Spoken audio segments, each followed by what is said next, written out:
ستارے انسان کی زندگی پر اثر انداز ہوتے ہیں یہ قسمت پر، یا ستاروں کی کیا تاثیرات ہیں؟ بسم اللہ الرحمن الرحیم۔ جیسا کہ آپ نے قرآن کریم کی بڑی بنیادی آیت پڑھ کے اس طرف توجہ دلائی کہ مومن جو ہیں جب زمین و آسمان اور اس کی تخلیق پر غور کرتے ہیں تو برملا پکار اٹھتے ہیں کہ اے اللہ تو نے ان کو بلا مقصد پیدا نہیں کیا، ضرور ان میں کوئی نہ کوئی مقصد ہے ہر تیری پیدائش میں۔ قرآن کریم نے ستاروں کے متعلق مختلف تعلیمات عطا فرمائیں۔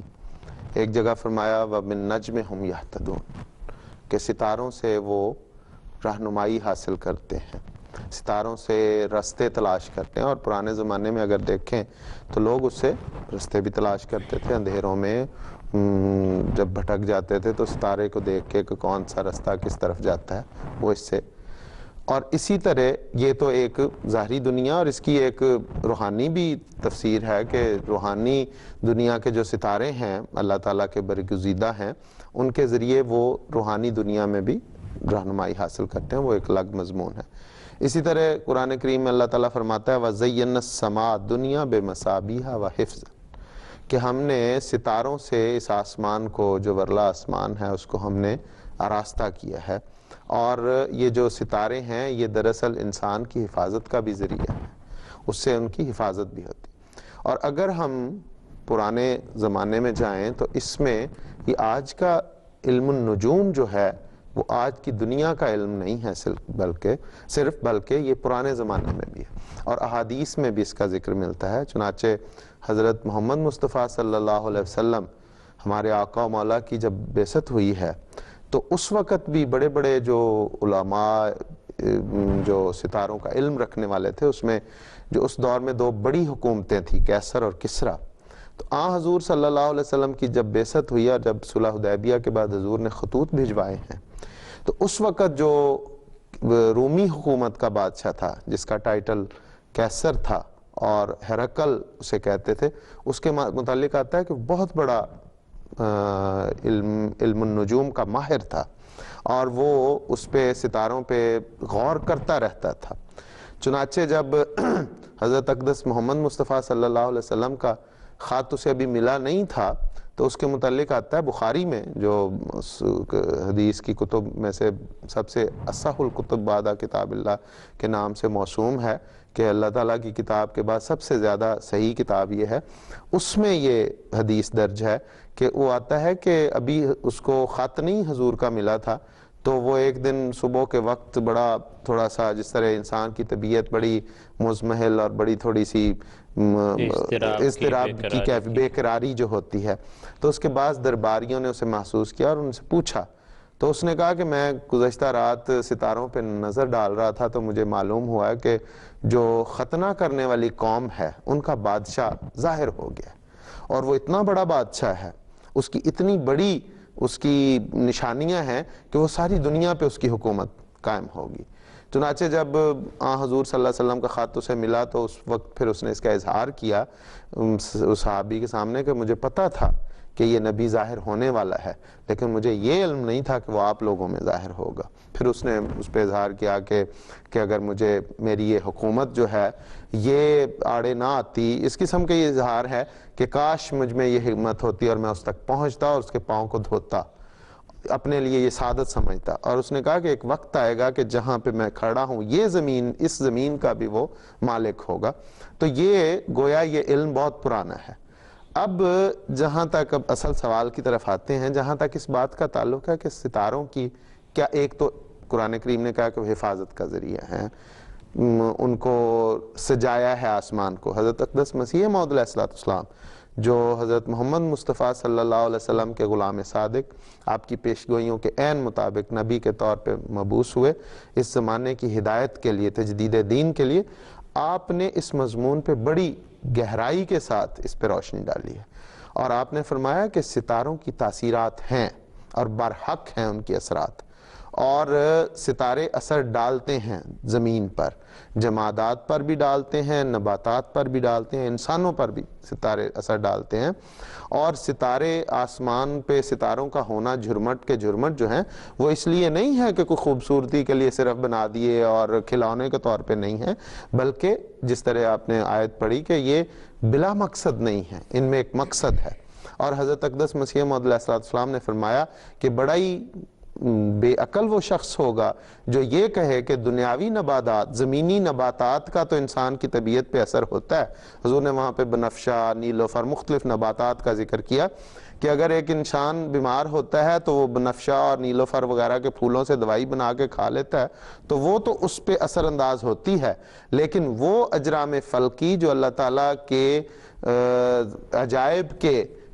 بہت بڑے مظہر ہیں، ان کا نہ اثر انسان کی ذات پہ اور انسان کی طبیعت پہ ہو، یہ ہو نہیں سکتا۔ وہ بھی اثر ڈالتے ہیں، اور اس کے لیے حضور نے مختلف مثالیں دی۔ حضور نے فرمایا جس طرح جو پھل ہیں، جس طرح اس زمین پہ بعض ہواؤں کے ذریعے سے وہ پھلوں میں کثرت ہوتی ہے، اسی طرح چاند کی روشنی میں بعض پھل بڑے ہوتے ہیں، ان کے حجم بڑھتے ہیں، سورج کی تپش سے، سورج کی روشنی سے پھل پکتے ہیں، ان میں مٹھاس پیدا ہوتی ہے۔ تو یہ ستاروں کی ہی تاثیرات ہیں جو انسان کی طبیعت پر، نباتات پر پڑتی ہیں۔ اسی طرح انسان کی ذات پر، اس کے مزاج پر ان اثرات کی طبیعت، ان اثرات کا اثر ہوتا ہے، ان ستاروں کا اثر ہوتا ہے، ان ستاروں کے اثرات انسان کی طبیعت پر مترتب ہوتے ہیں۔ تو یہ اثرات برحق ہیں، لیکن اس کا دوسرا پہلو کہ ان ستاروں سے کسی کی قسمت بدلتی ہے، اس ستاروں سے کسی کی قسمت پہ فرق آتا ہے، تو یہ قرآن کریم، اسلام اس کو نہیں مانتا۔ اسلام یہ ضرور مانتا ہے، اسلام کہتا ہے وَلَيْسَ لِلْإِنسَانِ مَا سَعَىٰ، انسان ہاتھ پہ ہاتھ رکھ کے بیٹھا رہے اور یہ کہے کہ وہ اس ستارے یہ کر دیں، ایسی بات نہیں ہے۔ بلکہ قرآن کریم نے، اگر ہم تھوڑا سا اور اس میں گہرائی میں جاتے ہیں، تو فرشتے جو ہیں، اسلام نے تو اس بات کو بھی نہیں مانا کہ اگر انسان یہ کہے کہ میں ہاتھ پہ ہاتھ رکھ کے بیٹھا رہوں، اور جس طرح موسیٰ کی قوم نے کہا تھا کہ فَذْهَبْ أَنْتَ وَرَبُّكَ فَقَاتِلَا إِنَّا هَاهُنَا قَاعِدُونَ، کہ اے موسیٰ تو اور تیرا رب جا کے لڑو، ہم تو یہاں بیٹھے ہیں۔ حضور صلی اللہ علیہ وسلم کے 313 صحابہ، 69 صحابہ جن کے پاس کچھ نہیں تھا، اور ان کا مقابلہ تھا اس 1000 کے لشکر کے ساتھ جن کے پاس 400 کے قریب گھوڑے، زرہ بند، ان کے پاس اسلحہ بہترین۔ ان کا مقابلہ جب ہوا تو اللہ تعالیٰ نے اس مومنوں کی اس چھوٹی سی جماعت کو یہ کہا کہ فرشتوں کے ساتھ تمہاری تائید و نصرت کی جائے گی، لیکن فرمایا کہ یہ بشارت ہے، یہ نہ سمجھ لینا کہ فرشتے آگے لڑیں گے اور تم پیچھے ہو کے بیٹھے رہو، تم لوگوں نے بھی محنت کرنی ہے، تمہاری استعدادیں بڑھا دی جائیں گی۔ تو وہ بھی انسان کی طبیعت پہ، وہی بچے جو معمولی حضرت عبد الرحمن بن عوف نے جن بچوں کو بڑا چھوٹا اور کم عمر سمجھا، ان کی جب خدا تعالیٰ نے اپنے فرشتوں کے ذریعے ان کی استعدادیں بڑھائیں، تو وہی بچے کوہنی مار کے پوچھتے ہیں کہ چچا بتاؤ ابو جہل کون ہے؟ اور ابو جہل کون تھا؟ اس وقت کا مکہ کی وادی کا سب سے بڑا سردار تھا، ان سرداروں میں سے ایک سردار تھا جس کے جو جگر گوشے اس دن مارے گئے، وہ کس طرح مارے گئے؟ ابو جہل، عتبہ، ولید، شیبہ، یہ سارے وہ بڑے بڑے تھے جن کی موجودگی میں ابو سفیان وغیرہ کی کوئی حیثیت نہیں تھی، لیکن اللہ تعالیٰ نے ان فرشتوں کے ذریعے ان استعدادوں کو بڑھایا۔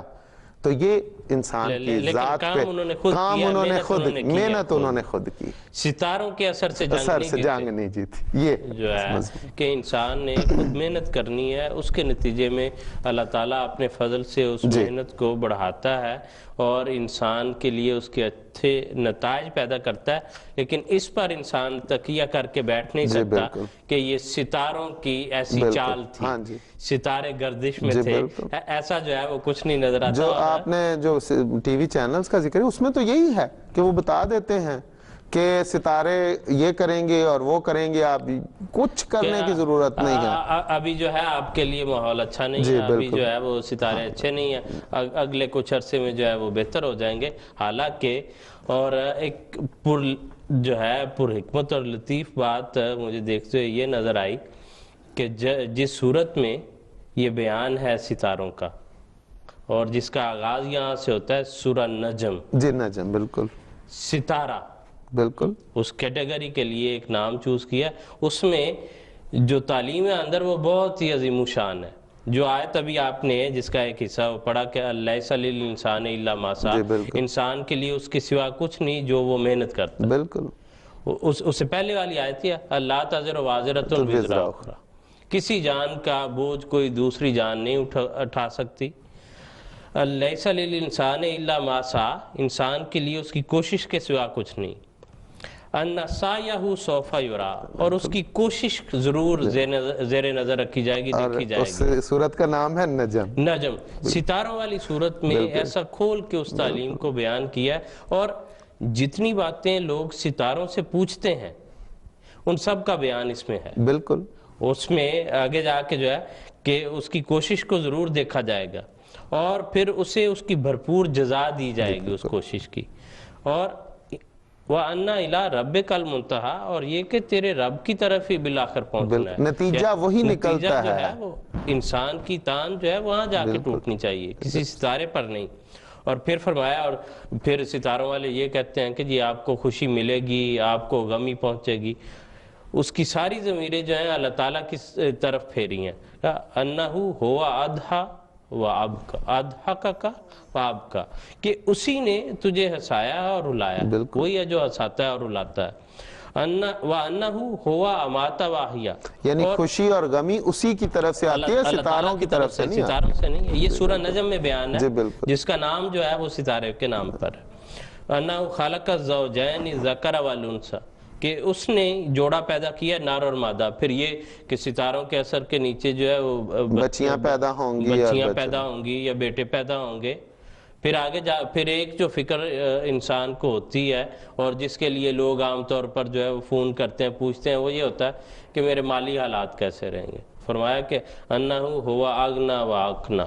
اور یہ کہ وہی ہے جو غنی بناتا ہے اور خزائن بخشتا ہے۔ اور آگے جا کے جو اس کے ان ساری چیزوں کے، ان ساری ضرورتوں کے بیان کرنے کے بعد فرمایا انہو ہوا رب الشعرا، اور یہ کہ وہی ہے جو شعرا، ستارہ جو ہے جی بالکل،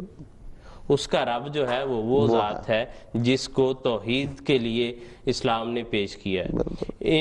اگر ستاروں کے تعلق میں بات کرنی ہے تو یہ ساری چیزیں اللہ تعالیٰ سے حاصل ہوتی ہیں، اور اگر کسی کی ستارے پر نظر ہے تو وہ بھی جان لے کہ ان ستاروں کا بھی ایک رب ہے، اور ساری چیزیں جو ہیں اس کے ہاتھ میں ہیں، اس کے ہاتھ میں وہ ساری جو ہے اس کی وہ ڈوری لپٹی ہوئی ہے۔ اسی لیے فرمایا کہ لا تسجدوا للشمس ولا للقمر، جی بالکل، واسجدوا للہ الذی خلقہن، ہاں، بات ہی ختم کر دی وہاں کہ سورج اور چاند کو سجدہ نہ کرو، اس ذات کو سجدہ کرو جس نے ان کو پیدا کیا ہے۔ اسی لیے تو اسلام نے اس ذات کی طرف بار بار لے کے گیا ہے کہ جو ساروں کی مالک ہے، جو رب ہے ان کی طرف آؤ۔ اور کس بدقسمتی ہماری یہ ہے